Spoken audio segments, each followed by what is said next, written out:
Real talk. Let's talk about it.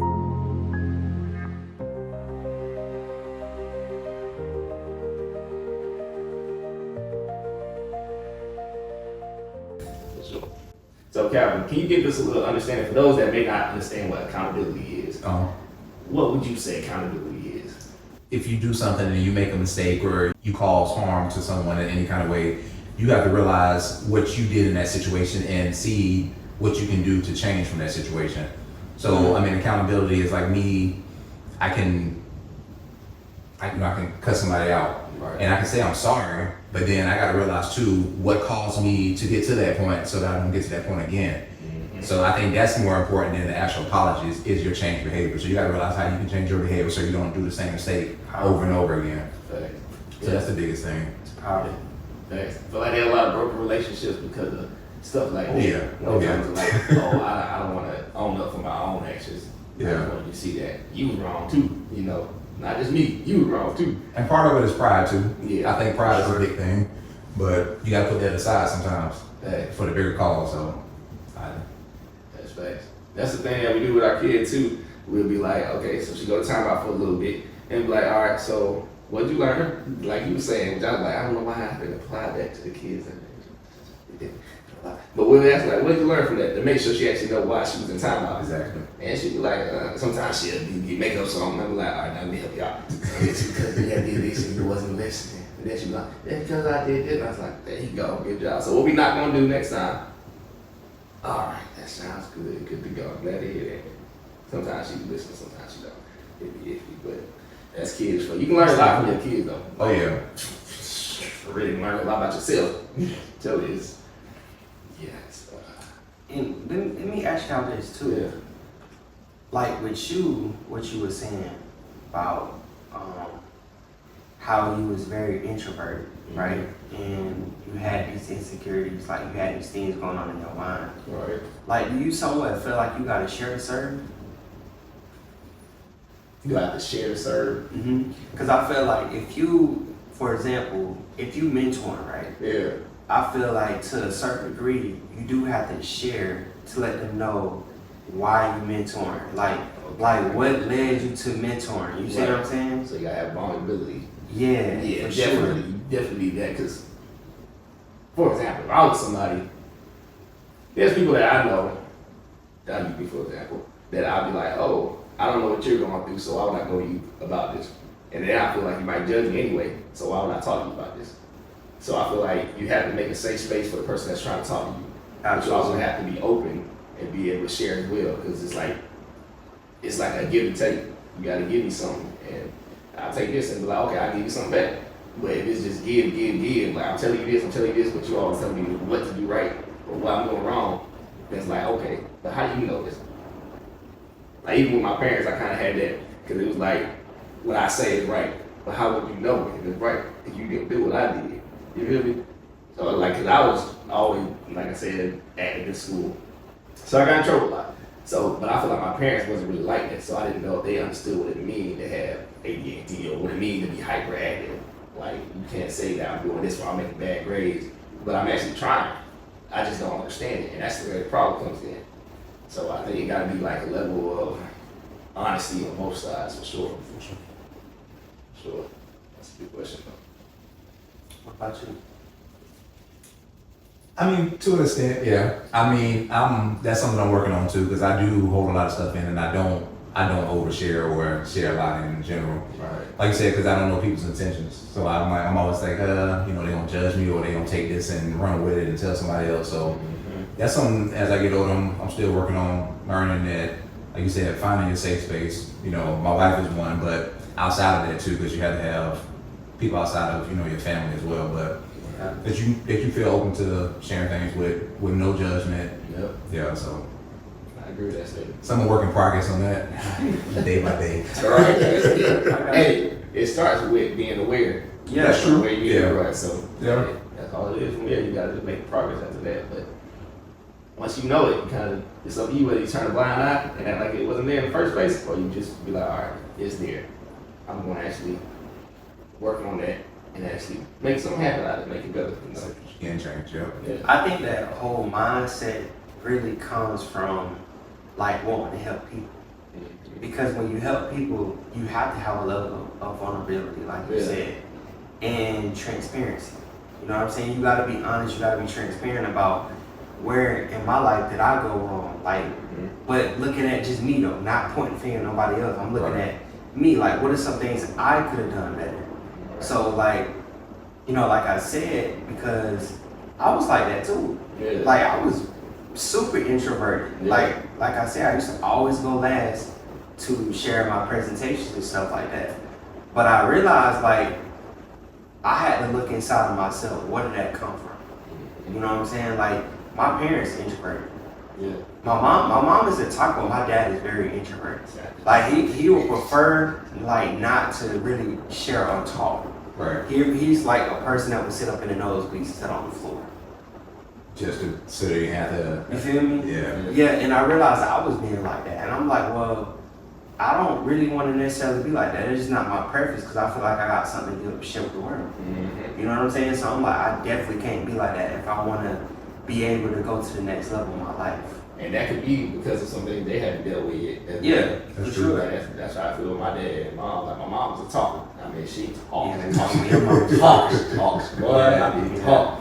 But my dad, he just talk. He just quiet. He a quiet person, man. A few words, as I say, man. A few words. But I talked to him one day.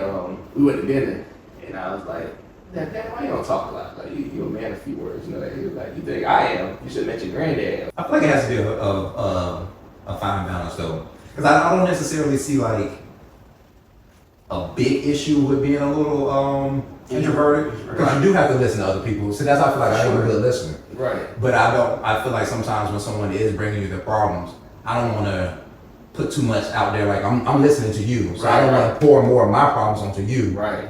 So I'm taking all your information in and I'm giving it back to you, but I don't want to put my burdens on you, especially if I'm okay with my burdens. I don't know. And there could be something that I'm doing wrong too. Maybe it should be an exchange between both of us. So, but I don't know. Question about that. Yeah. So there's a thing, I don't know if y'all heard, like a golden retriever. You ever heard of that? Not a dog, but it's it's like, I don't know how to say it. Like a person, like a A trait. personality or something, Yeah. like a trait. So a golden retriever basically like they'll give and give and give, but they don't want to take. So they'll be like nice People to everybody. pleasers. Yeah, people Yeah. pleasers, basically. Yeah, that's how my wife is. Yeah, I am too an extent. Oh yeah. Mhm. It'd be like that, but they gotta be careful though, because you gotta make sure somebody's caring for you as well. So you gotta sometimes say what you need to say, and so that way they can hear you. Because you hold all that in, eventually it's gonna Explode. Yeah. tell you. And you know what the thing that's so beautiful is? Yeah. I just feel like life is about evolution. Mm-hmm. I was once a people pleaser too, Yeah. right? But I realized the things that came with that. And I realized the hurt and pain that I caused and brought on myself. Mm-hmm. And I realized I'm looking forward, I'm like, well, dang, I don't want this same hurt, this same trauma, this same pain. I want to allow this to time travel with me as I grow. Yeah. Because see, you can grow in another way, but not grow in the ways that you need to grow. You see what I'm saying? Yeah. So like, for example, I can grow with having conversation, but maybe I might not be able to grow being transparent. I might not be honest about what I went through. Right. You see what I'm saying? So I'm like, well, dang, I don't want to be that way because, I mean, honestly, bro, I used to always be a people pleaser in school. Like, I used to basically try to fit in Mm-hmm. and please other people and try to look cool while doing it. And it's like, bro, if you want to stand out, if you want to be different, you Yeah. can't be that way. No. Like, you got to be okay with being on an island by yourself. Thanks. Like, you got to be okay with feeling weird. You can't sit up here and people please and you want to stand out at the same time. Thanks. It don't work. It don't work. It don't work. You see what I'm saying? So So, oil and water. It don't mix. and to go a little bit deeper than that, Yeah. because I had a conversation with my mom. Yeah. My mom used to be that way. Mm-hmm. And she told me that she used to do that with my grandmother because she didn't want to basically, bump heads because that's her mom. Thanks. Understand? But I'm like, well, she told me, she said, well, Jay, I'm amazed that, like, you speak your mind and you tell how it is. Like, no disrespect or nothing like that, but you just speak your mind. She said, I wish I had that same capability too. And I'm like, well, you do. You just gotta be okay with sometimes taking a higher road. Like, people may not always agree with you. People may not always like what you say, but it's about saying your piece. Because I mean, at the end of the day, you're an adult. So it's like it's only what so much a person can do. They either gonna accept what you do or be upset with you. But it's like your life still gotta go on. You know what I'm saying? So that's factual. I like that. So speaking on that and what you discussed earlier, with people that may have trouble looking back into their past to find the root causes of things, how do you feel like they can make that a little bit smoother ride? Because I know it's a lot of things, people go through some hard stuff and it can be kind of scary to look back at your past and like actually analyze it and be like, okay, this is what happened. This is why it happened. Because sometimes people think because why it happened is they fall in the first place, which is usually not the case. that's being blame. Yeah. Yeah. So like, how would you handle that in that situation? I feel like that question, that's situational. Yeah. Because some people go through like molestation, rape, stuff like that. So like those situations is like very, very intense. So I feel like in those situations you can't look at it and look at like where you was wrong. You know what I'm saying? Because that's victim blaming. Sure. You know what I'm saying? Like, you didn't ask for that. That's something that happened to you. But I would say you could look back at it and try to find something positive within that, because like it's about thinking bigger than yourself. Because you gotta realize somebody, another man, another woman gonna come up and they gonna go through the same thing too. Yeah. They gonna get molested. They gonna get raped as well. So it's like, how can I be a better person so I can serve someone else? Like, you ain't gotta do this full time or anything like that, but it's like, maybe I can share a piece of advice with you to help you overcome what you're going through. Thanks. Yeah. But yeah, I feel like that's a little broad. Like, you can give me something a little bit more specific. Let's see. Well, I feel like something with that, like you said, I feel like counseling. I feel like counseling For sure, that and stuff like that. Because that's hard to go through alone. Yeah. That can get you depressed right there. Yeah. You can think about that. So having the right area, safe space to actually vent that stuff and actually have somebody talk to you like, hey, this is not your fault. This is what happened, and this is what you can do about it now. Because sometimes you can't come to that conclusion on your own. So sometimes you need somebody else to help you with that. I was just about to ask, do you feel like some people can come to that by themselves though? Because I was speaking with someone about it, and they were just like, they have moved on from it, but they never seek counseling. They never spoke with anyone else about it. But I'm like, have you truly dealt with it then? Right. Or is it just like a mental block and then you just moving on with life? But in the back of your mind, it's still there. You're still dealing with it. Yeah. So I'm like, can you get over it truly by yourself? I mean, with God, you can do anything. True. But Yeah, that's true. Yeah. depending on the situation, like you said, I feel like it's kind of like them blocking it off. Yeah. I mean, with certain stuff, and if it's to that extent where it's like, man, like you got really messed up. Not you, like not the person, but like what happened to you was really messed up. It's a situation. Yeah, the situation. I feel like you kind of need to talk to somebody about it. Because I feel like it's kind of hard to really come to that on your own. I mean, I don't know. That's hard. I agree.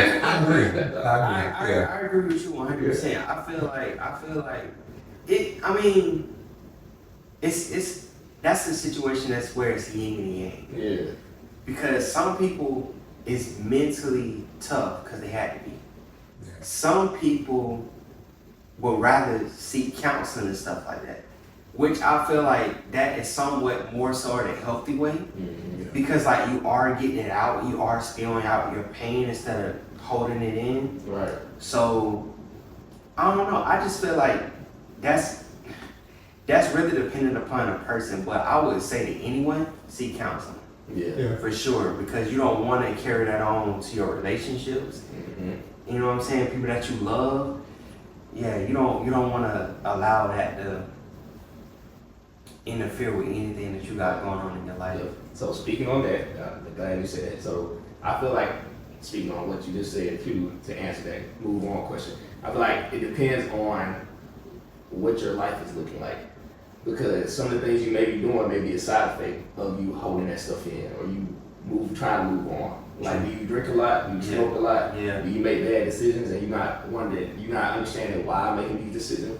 So I would say for anybody that may be dealing with that, do a kind of self-check on yourself. Like, what areas in my life do I feel like I should be doing better in?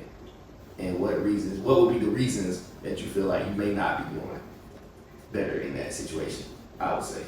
'Cause a lot of side effects come from like being traumatized and whatnot. Alcohol, even having sex with a whole bunch of people, just saying. Yeah. That's another thing that can be a side effect. Yeah. There's a lot of things, drugs, all that stuff, man. Yeah. So really the question is, are you dealing with whatever happened to you, or are you coping with it? That's the main. That's the main thing. Because I mean, as humans, we develop different coping mechanisms with different things. You know what I'm saying? So like, for example, I realize this when I go out around a lot of people, I pick up my phone. You know what I'm saying? I used to pick up my phone a lot, so I don't have to interact or deal with anybody. That's a coping mechanism. Instead of just getting out and just saying, "Hey man, how you doing? Nice to meet you." Like, I'm introducing yourself, like developing a connection. You just never know where that can come from, where that can go. Yeah. So, and I learned that too with networking. Yeah. Cause when you go to like networking events, when you really don't know anybody, that's an uncomfortable feeling, bro. Like, so you'll walk in the room and be like, "Damn, I don't know nobody here." Yeah. No familiar faces. Yeah. And you'll pick up your phone quick. Hey, can I just get a text? Yeah. What on like social media? I'll tell you. And it's really like you really causing yourself to be at a disadvantage. Because like, what is the point of you going there wasting gas? Thanks. Going to a whole event if you're not gonna make the best out of it. You see what I'm saying? Comfort zone. Yeah, you gotta get out of your comfort zone. Yeah. So I mean, yeah, it's just about having that personal awareness. Yeah. You know, and looking at yourself and saying, "Well, I do need to overcome this. This may not be fully hindering me right now, but this could potentially hinder me down the road." Thanks. And like I said earlier, a lot of things you may not realize will affect you until it actually blows up in your face, and you be like, "Dang, where did this come from?" It happens. Trust me, I know. So just be mindful of that, man. Try to stop it before it gets to that point where you're like, "Dang, yeah, I need some help." I would say this too. Okay, for like just like relationships or like people that you love, right? Yeah. I would say, what is some healthy coping mechanisms, and then what's some that you develop, or what's some negative coping mechanisms that you develop or might have acquired along the way? Like when you have disagreements, arguments, stuff like that. So would you say with not dealing with whatever may have happened in the past? Okay. So negative and positive. Okay. Let's see. It's a good question. I know a negative for me is just shutting down. I shut completely down. I was like that too. I don't communicate. I didn't. I'm doing better now. Yeah. But not communicating, shutting down, just not talking for days, but it may get you nowhere. Thanks. I mean, a positive coping mechanism is okay, we deal with it in the moment. We talk about what I did wrong, I talk about what you did wrong, and we can discuss it, agree to disagree if we don't, and then move forward with it. But don't let it linger on for a long time. That's how I am. That's big time. Yeah, like they say, don't go to sleep angry. Yeah. It's a good idea because you're going to have some weird dreams probably. But and then they want to look at you when you wake up like you stuck in there. Because I did. Try to walk good. They be like, "Oh, you slept good," because I didn't sleep good. And I be feeling bad. I be like, that's not right. Because I'm a light sleeper too. I be fall asleep real quick. So yeah, you gotta be mindful. So a negative, like Calvin said, definitely shutting down for sure. That was for me, definitely. Also, not listening or a negative right there. Feeling like They attacking you? yeah, they're attacking. Like you're being attacked and you're not feeling love because you feel like whatever they're saying is actually true. It might be true, but you don't want to hear from them. You don't want to hear that. And you be quick to be snapped back. I'm on you. You feel me? But yeah, that's definitely a negative. Just feeling like attacked, not feeling like a team, making dumb decisions for sure. Let's see. Another negative would be not willing to like Cal said, just talk about the problem at the time. So pride. Yeah, definitely pride. I would also say too, not having the right perspective and the mindset, because you know, I'm gonna be real, like be real. So like you know, like when your girl's a little moody, Yeah. a lot of times we don't realize she may be around her time. Yeah. You feel me? Yeah. And a lot of times we can come off the wrong way, because I know I've been like that. Yeah. You know what I'm saying? I be like, dang, why you so moody? Like, what's wrong with you? But I didn't realize what her body is going through. You see what I'm saying? So I feel like as a man, you should be more more aware of like what's happening in that moment. Right. You know what I'm saying? Right. That can help out in a lot of different ways. That's true. Definitely don't say. Oh no, you good. Definitely don't say it must be that time of the month. We'll get it. Yeah. Don't say that. I was gonna say I learned that. So we have 2 kids. My wife's first pregnancy, she had postpartum depression really bad. I didn't know anything about it, so I'm like, I didn't understand why she was acting the way she was acting. So that led to a lot of arguments, a lot of disagreements. But definitely with our second son, I learned to, you know, be more cautious of those things, make sure I was tending to her more, being more careful with her, because she's going through something that she can't control. Yeah. Like her body just has all these hormones rolling through, so I had to learn and grow from that. Just, you know, think outside of just how I feel, think about what she's going through as well. So question about that. So what do you feel like as a man, any man out there, what do you feel like they can do to help if their woman is going through postpartum depression? Like what are some things that you feel like would be helpful?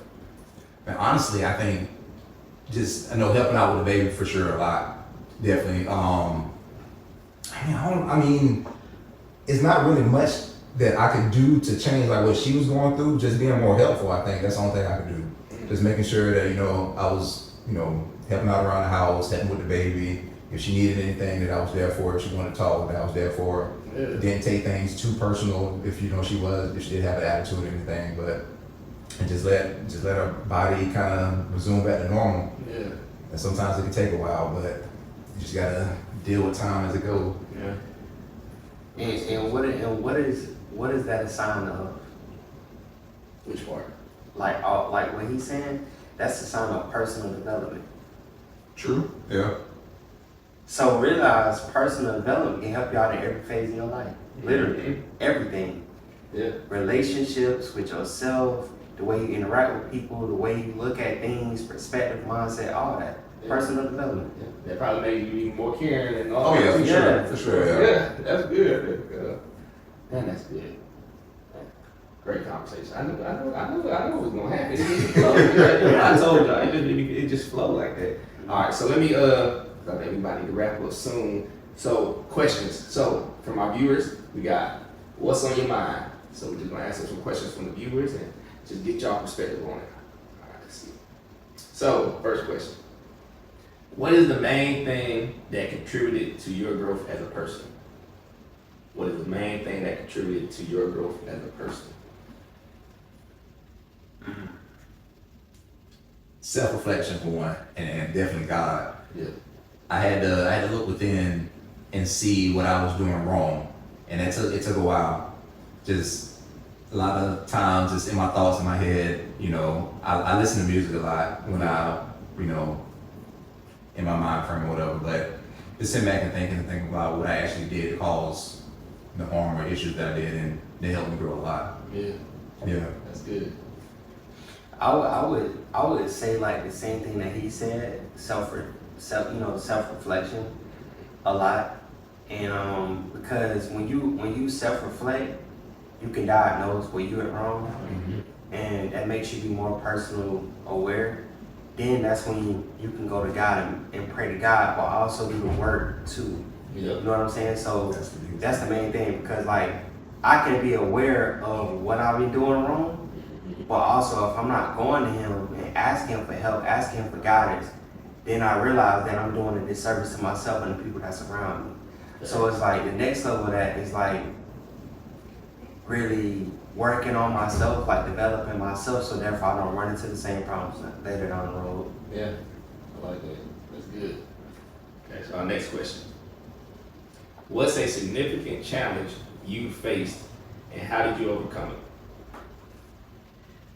Okay, so with me, I was a basketball player, right? And I got in a really traumatic wreck, June 27, 2020, where my best friend was killed on impact. We got hit by a DUI driver, and almost lost my life. I had to have 28 surgeries, and 9 doctors giving up on me. The hardest thing for me was rebuilding myself. Like, I had to rebuild my mind, had to rebuild my ways, my habits, my thoughts, my beliefs, all that. Because literally I lost everything. And, with that, honestly, I just feel like that whole experience in my life was a testament to how much God loves me. Because if you look at the circumstances that my life was saved up under, like, really, it's not really heard of that someone come back from 9 doctors giving up on them. Like, saying that your injuries outweigh your lifespan, and having to have 28 surgeries. I could have been paralyzed twice. Got metal in my head, metal in my pelvic. So it's like, when you think about like the goodness of God and the grace that He gave me, it's like now He's instilled within me the confidence to want to serve. You know what I'm saying? Regardless of what insecurities I had, regardless of how I felt, He instilled within me the confidence to want to be a better me for my second chance at life. So, I mean, I just look at it like, that was my toughest challenge by far. Yeah, man. For sure. I'm glad you still here. You got a great person. Appreciate it, man. Appreciate it.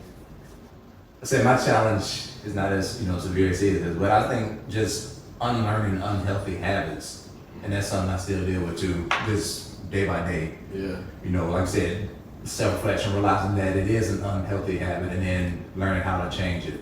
Learning what can I do differently to not do it again or whatever. So I feel like that's my biggest challenge. That's powerful. Yeah, fact. That's not an easy thing to do. Not at all. At all. So, what does success mean to you? What does success mean to you? Success, I mean, I'm gonna say what it means and what it looks like. It means being the best version of yourself, but also it looks like fulfillment. Because most times, a lot of people seek success, but success is a temporary emotion. Because you're gonna be chasing something else soon. Yeah. So fulfillment, that means you gratified, and that you whole and you happy with whatever you achieve. So it's like the next level of success is fulfillment. So I'm like, well, that's really what success is like to me, like being fulfilled with what I do. You know what I'm saying? Yeah. I like that. I was going to pretty much kind of piggyback off that. Success is when you can wake up every day and just be happy. That's it. There's no like, oh man, I gotta get up and do this again, or so I feel like that's the biggest thing of success for me. It's not a monetary thing. Yeah. It doesn't matter what car you drive, what house you live in. Just as long as my family's happy, my friends and everybody's good, I can wake up and be happy every day. That's all I care about, man. Thanks. Yeah. That's good right there. So how would y'all say y'all are doing on this road to success from what you just stated as your definition of it? Would you say you're making progress? Would you say you're there? Would you say you're not there? Would you getting there? Where would you say you're at? Progress. I'm making progress. Because number one thing with me is like I hate complacency. Yeah. So I don't want to be complacent. Like I don't want to be stagnant. Like I want to be and pull out and extract the best version of I can from myself. Yeah. And I feel like with most people is that they get satisfied, they get complacent. Now, if you want to be satisfied, that's fine. Right. But I just feel like God didn't save my life for me to be average, man. Facts. Like God didn't save my life for me to be mediocre. Yeah. So, like to be honest with you, I mean, sometimes people look at me crazy when I say things like that, but I'm like, for real though, like, do you understand that Jesus died on the cross? He laid down his life. He sacrificed his life for us. So it's like, how dare you sit up here and live in mediocrity? How dare you sit up here and be average? Like, no, be the best version of yourself. That's why you were created. You know what I'm saying? So I just feel like with me, that's why I'm always doing whatever I can to take myself to the next level, elevate myself, put myself in those rooms and stuff, like with people and stuff like that. Yeah. Because I want to be the best version of me. And, I feel like when you be the best version of you you get the best experience out of life. Yeah. You know what I'm saying? So I agree with that. That's good.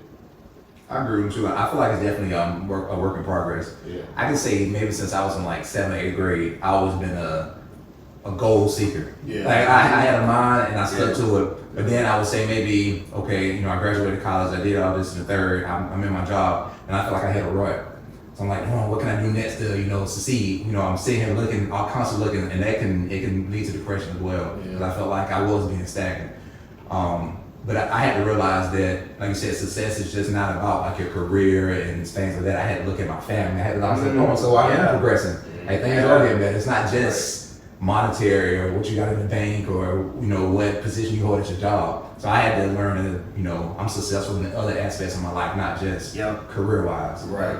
So that, Yeah, that's good right there. You know, with me, I feel like I definitely had moments where I feel like either I'm not enough or I'm not doing enough. Right. And that can really mess with a lot that you have going on too, especially family-wise. You feel like, my wife, she always said, you feel like every time you gotta do something else. You do this and then you gotta do this and you gotta do this. And I feel like that's the mindset, like just trying to do everything at once. That's why I'm like trying to slow down, not be more complacent, be gratified or feel like I'm where I need to be at and I'm here and I should be happy with what I have right now. For sure. Whatever comes with it, you gotta give it to me when it's time.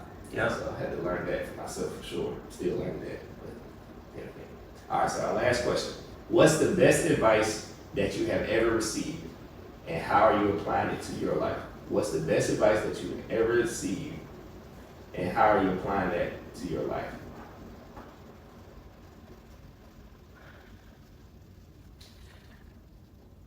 Okay, I remember my grandma telling me a couple years ago, she was like, Jay, you've been living life on your terms.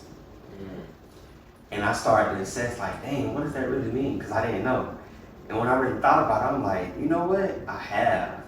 Because like I sought out basketball. That wasn't what God had for me. Like I wanted to be the best version of myself at that. But it's like I never really went to God and said to myself like, okay, God, what do you want for me to do? Like I never did. I never fully surrendered. So it's like the best piece of advice I got from that is don't live life on your time, live it on God's time. You know what I'm saying? Because if most people, they always seeking the next level, but they don't consult God on what the next level is. True. You know what I'm saying? Like you may be thinking your next level is something else pertaining to your job, but God might take you away from that job and bless you with something else. Thanks. See what I'm saying? Like I'm pretty sure now you would have never thought you would be mentoring. Nope. You would have never thought you would be serving people now. Like you never would have thought things like that. So I'm like, I never would have thought in a million years I'd be doing what I'm doing. Like I never would have thought that. So I'm like, that's what I'm saying. Like when you seek God about what you do, where He wants you to be, where you want to go for your life, I feel like your life goes to a whole nother level. So that's some of the piece of advice I got. Anyone out there that's living your life on your terms, stop. Live it on God's terms or whatever you believe in, but just consult a higher power about what you're doing before you actually partake in it. That's good. That's good. I'm trying to think. What sticks out to me right now in the moment is just, it's simple. It's just, Calvin, slow down and live in the moment. Because I'm always thinking about tomorrow. What can I do? You know, what can I do different? Like, no, man, you got to live in today because tomorrow is not promised, you know. And after losing my grandma a few years ago, I kind of came to that realization. I was like, because before that, I never lost anyone really close to me. Yeah. So like, dang, man, I really do need to live in the moment. I really do need to, you know, call my people more often. You know, take pictures with them. You know, when you're on vacation, enjoy the vacation. It ain't all about posting on social media or you know doing all of this. So that's my thing. Just being more in the moment as the days go. Yeah. Because you never know what tomorrow holds. That's factual. That's big. Facts. That is really big. Because I mean, to piggyback off that, I remember like before my wreck, I used to be this type of dude. When I go to a restaurant, I used to always take pictures, put it on Snapchat, Facebook. Yep. You know what I'm saying? Like that was used to be me, and I was like, really, what are you doing that for? Seriously. Don't think I don't care what you Yeah, so I mean, but I realized I wanted gratification. I wanted I wanted that from other people. See what I'm saying? I wanted that acceptance, like, oh, Jay, you going such and such. You doing it big. Knowing in my mind, you're not really doing anything. You living life on a budget right now. Like, you know what I'm saying? Like, nah, bro. So it's like, what you said, that's really powerful, more than you know, because a lot of people do not live in the moment. I didn't live in the moment. Yeah. You know what I'm saying? Even sometimes now, like, well, I live in the moment now, but it's like me being present in the moment that allows you to live in the moment. True. You know what I'm saying? Yeah. So, like, really realizing, like, what's happening right now. Like, okay, I'm at a cookout, for example. I'm at a cookout with my grandma and just soaking this time in, because I'm not realizing that one day they're going to be gone. I'm going to be looking, like, reflecting, like, dang, man, I miss my grandma, I miss my mom. Yeah. You know, like, so just allowing yourself to live in the moment, be present, just soaking it all in, that's so impactful, man. Thanks. Grandmas help you see, like, they come with some wisdom. Yeah, for sure. Like my grandma, she always be saying, you don't need to go look at the trouble. The trouble will find you. I was like, Grandma, what you talking about? I know I'll be out there wilding, but what you mean? Yeah. He's like, look, the enemy gonna try to get you everywhere you can go. He already trying to bring trouble in your life. So don't help him find it for you. Cause you just go through life and enjoy what God has given you. Because the enemy will throw his wrenches at you, try to get your gears stuck and all that. You just gave me another question, man. What you got? I didn't do this. What you got for us? But, okay, because I had this conversation with my grandma last year sometime. Yeah. And I said, Grandma, you ever thought about the enemy within, though? Because I feel like a lot of people don't talk about that. Yeah. Like, they talk about the enemy outside of you. Yeah. But what about the enemy within you? Right. You know what I'm saying? So it's like, it's that initial thought, like, okay, I want to go do this. Right. I want to go hang out with these kind of people, go club and do all this kind of stuff. When you know it's not right. You know you want to raise that way, but you want to do it anyway. So the question is, what's leading you to wanting to do those things? That's the enemy right there. Right. And I feel like once you overcome those things, that desire you want to go those places and partake in those events and stuff like that, that'll go away. Yep. Like I said, I'm learning healthy things. Yeah. Yeah, true. Y'all was in for a good one. I hope y'all stayed and watched the whole thing. If not, I feel for you. Hopefully you can come back and watch the rest. But with that being said, I want to say I appreciate y'all for taking the time out to come. It meant a lot to me. I appreciate you. I enjoyed the conversation. Of course, I enjoyed the conversation as usual. Hope y'all enjoyed it. Okay, so the question for the podcast, can't leave without the question for the podcast. Are you up for the challenge? Again, are you up for the challenge? So the action step to that would be, just like what these guys said, learning how to self-reflect. Learn what areas that you can do better in, and learn how to unlearn unhealthy things. So if you're up for the challenge, go ahead and challenge yourself and see what comes from it. Promise you won't regret it. With that being said, thanks for joining. Hope y'all can join us next time on the Real Authentic Grow Podcast. Pray you have a blessed week, and don't forget, don't make excuses. Work through it. With that being said, hey, we out. Real talk.